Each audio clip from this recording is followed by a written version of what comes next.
Mengatasi overthinking bisa jadi salah satu hal yang sulit lo lakukan. Hal yang lo pikirin tersebut bisa bermacam-macam, mulai dari mikirin sesuatu yang telah terjadi, yang sedang terjadi, sampai yang akan terjadi. Hal itu mungkin disebabkan sakit hati, rasa malu, sampai cemas yang lo miliki. Biasanya dari pengalaman gue pas overthinking nih, jadi susah buat tidur gitu. Lalu hal yang gue lakuin buat mengatasi overthinking tersebut cuma main HP, taruh HP dan main HP lagi. Mungkin ada di antara kalian yang melakukan hal yang sama. Dari pengalaman gue, overthinking bisa jadi kebiasaan yang buruk buat diri lo kalau terus dibiarkan. Kenapa? Karena hal tersebut bikin jam tidur gue berkurang. Alhasil, gue jadi kurang fresh dalam menjalani sehari-hari dan berdampak dengan menurunnya produktivitas gue. Tapi tenang aja, lo gak sendiri kok dalam mengatasi persoalan ini. Karena biasanya setiap orang pernah mengalami hal yang udah gue sebutin tadi.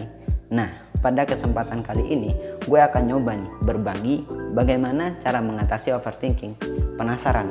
Yuk tonton video ini sampai habis. Nah, contoh hal yang udah gue jelasin di atas namanya overthinking sob. Apa sih sebenarnya arti dari overthinking itu? Sebenarnya gak ada definisi yang pasti tentang hal ini. Namun, arti sederhananya adalah sebuah kebiasaan di mana seseorang mikirin sesuatu terus-menerus seolah-olah gak ada ujungnya. Padahal, lo sendiri gak milih buat ngelakuin hal tersebut.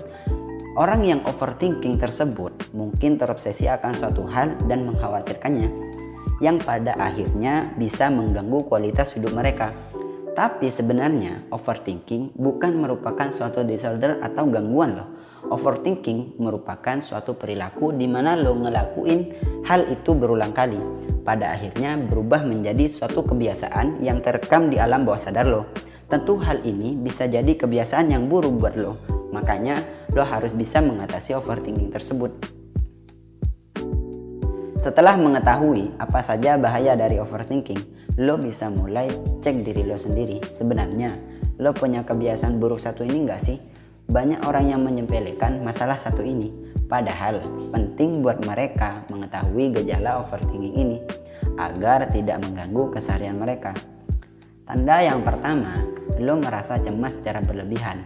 Coba tanyakan sama diri lo sendiri. Lo sering ngerasa cemas secara berlebihan gak sih? Karena mikirin hal-hal yang gak perlu gitu. Kalau iya, mungkin lo punya kebiasaan overthinking ini. Tanda yang kedua, lo terlalu sering mikirin perkataan orang lain. Nah, dalam kehidupan sehari-hari, bagian ini susah banget buat dihindari sih ya. Kayak lo pasti ketemu dengan banyak orang gitu tiap harinya. Dan gak jarang ada beberapa dari mereka yang komentarin diri lo di hari itu. Selama komentarnya buat ngebantu diri lo lebih baik sih gak apa-apa. Tapi gimana kalau komentarnya berbau negatif, malah akan sebaliknya gitu. Nah, kalau lo ngerasa terus mikirin perkataan mereka yang begitu, tandanya ada perasaan insecure dalam diri lo. Kemungkinan lo punya kebiasaan overthinking kalau gini. Tanda yang ketiga, lo takut buat mulai suatu hal. Lo takut buat melakukan kesalahan, entah karena takut jadi bahan omongan orang lain, sampai takut diri lo gagal. Padahal lo sendiri belum tahu gagal atau enggaknya. Nah, kemungkinan juga nih ya, lo punya kebiasaan overthinking kalau gini. Lo mungkin sering dengar quotes tentang overthinking di media sosial, seperti overthinking kill your happiness. Tapi lo sendiri mungkin masih belum paham apa sebenarnya bahaya dari kebiasaan satu ini. Jadi sebenarnya apa saja sih bahaya dari overthinking ini? Oke, pertama, overthinking meningkatkan peluang lo punya gangguan mental. Terdapat sebuah studi di tahun 2013 yang diterbitkan oleh Journal of Abnormal Psychology yang mengatakan bahwa terlalu memikirkan kesalahan di masa lalu bisa meningkatkan resiko gangguan mental. Nah, mungkin ada beberapa dari lo yang masih belum bisa menerima kejadian di masa lalu. Misalnya nih ya, patah hati, ditolak kerjaan, sampai ditinggal orang yang lo sayang. Akibatnya, lo mungkin jadi terus memikirkan hal tersebut. Hal ini bisa meningkatkan peluang lo terkena gangguan mental. Emang mau kayak gitu? Enggak kan? Nah, kedua, Overthinking membuat lo kesulitan dalam menyelesaikan masalah. Penelitian menunjukkan bahwa orang yang overthinking merasa bahwa mereka sedang mencoba memahami dan memecahkan masalah mereka. Sayangnya, overthinking tersebut kelihatannya malah mengganggu penyelesaian masalah mereka loh. Studi eksperimen menunjukkan bahwa orang yang overthinking mendorong mereka buat menilai masalah mereka sebagai sesuatu yang berlebihan dan gak terpecahkan. Misalnya nih, mungkin lo pernah overthinking saat ditimpa suatu masalah. Katakan lo ketinggalan kartu peserta pas mau ujian, terus lo malah cenderung mikirin kartu yang ketinggalan tersebut ketimbang mencari solusinya. Alhasil, masalah dalam pikiran lo terus bertambah deh, bukannya berkurang. Ketiga, overthinking mengganggu kualitas tidur lo. Penelitian juga menunjukkan bahwa ada hubungan antara kekhawatiran akibat overthinking dan kualitas tidur lo. Karena ternyata overthinking merupakan penyebab utama seseorang susah tidur. Nah, hal tersebut tentu gak baik buat diri lo sendiri sob. Kenapa? Karena akan mengganggu jam tidur lo yang dapat berpengaruh terhadap produktivitas lo sehari-hari. Nah, karena itu lo harus mulai mencari nih gimana caranya untuk mengatasi overthinking. Pertama, evaluasi apa yang sebenarnya terjadi. Lo bisa mencoba mengevaluasi apa yang sebenarnya membuat diri lo overthinking, serta jujur dengan apa yang lo rasakan di tahap ini. Penting buat jujur dengan diri lo sendiri di tahap ini. Dengan mengetahui hal tersebut, harapannya lo bisa berpikir jernih dalam mengambil langkah selanjutnya. Misalnya nih, lo lagi galau parah mikirin si doi. Nah, lo bisa mulai merenungkan tentang apa yang lo galauin dari doi. Tentu lo harus jujur sama diri lo sendiri apa yang sebenarnya lo rasain saat itu. Harapannya lo bisa tahu apa inti dari overthinking lo tentang doi. Kedua, cerita ke orang yang lo percaya. Coba deh buat ceritain apa yang sebenarnya lagi lo pikirin ke orang terdekat lo.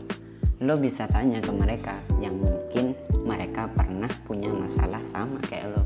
Harapannya lo bisa memperluas pandangan mengenai pikiran serta masalah yang lo miliki. Contohnya, lo lagi ada masalah nih di kampus yang terus dipikirin. Nah, lo bisa buat cerita masalah lo ke orang yang lo percaya.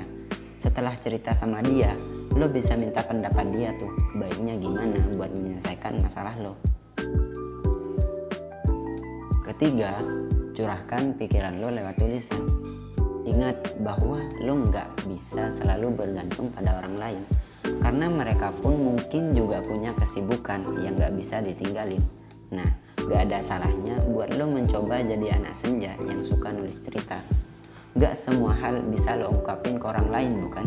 Lewat tulisan, lo gak perlu khawatir buat jadi diri sendiri, karena di sini cuma ada diri lo sama tulisan lo.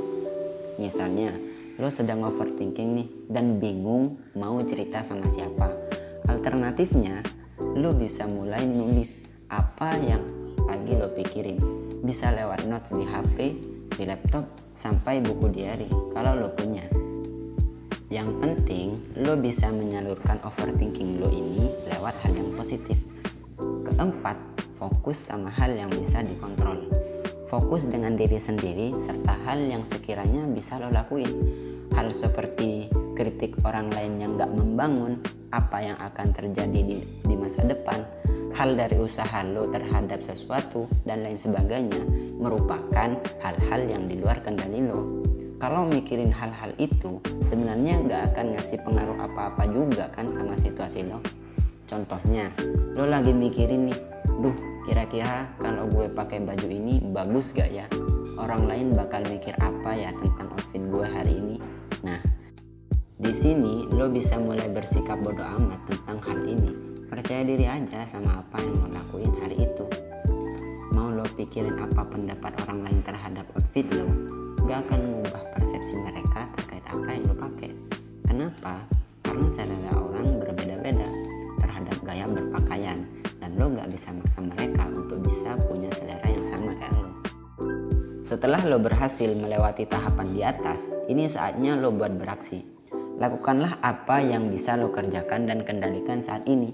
Fokus serta kejarlah apa yang lo impikan ke depannya. Jangan sampai menyesal karena lo belum mencoba. Ingat bahwa gak selalu jadi urusan lo buat menjawab semua pertanyaan yang ada di pikiran lo. Berpikirlah sewajarnya dan lakukanlah apa yang lo bisa kontrol. Ada kalanya lo hanya perlu berusaha sebaik mungkin, sisanya biarkan waktu menjawab segala kegundahan lo. Nah, mungkin cukup sampai di sini video kali ini. Jangan lupa buat like, comment, and subscribe channel YouTube ini. Gue harap lewat video pembelajaran ini bisa membuat lo berkembang menjadi lebih baik lagi ke depannya. Gue Ahmad Said dari PPA Ibnu Katsir dan Unipar Al Ghufur Jember. Thanks.